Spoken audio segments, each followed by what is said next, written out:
देहु नए अम्मा सोनवा के लोटवा रे शिव पूजे हमहू त जाइब रे ललनवा।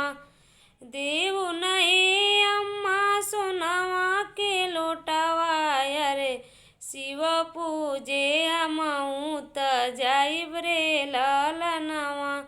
शिव के पूजी पाजी घर के लवटनी रे अम्मा के करी नमस्कार रे ललनवा।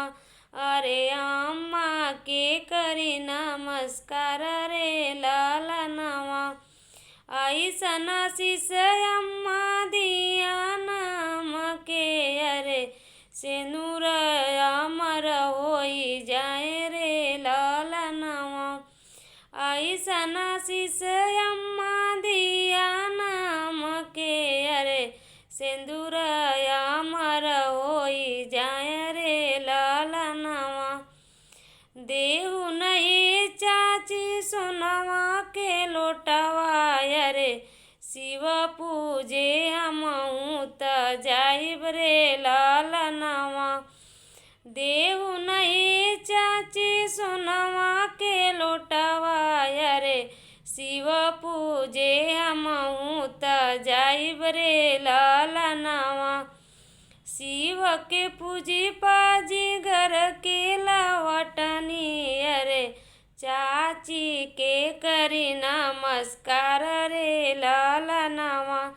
अरे चाची के करी नमस्कार ललनवा। ऐसन आशीष चाची दिया नाम के अरे सिंदूर अमर होई जाए रे ललनवा। ऐसन आशीष चाची दिया नाम के अरे सिंदूर अमर होई जाए रे ललनवा। देहु नई बाबी सोनवा के लोटवा रे शिव पूजे हमहू त जाइब रे ललनवा। अरे शिव पूजे हमहू त जाइब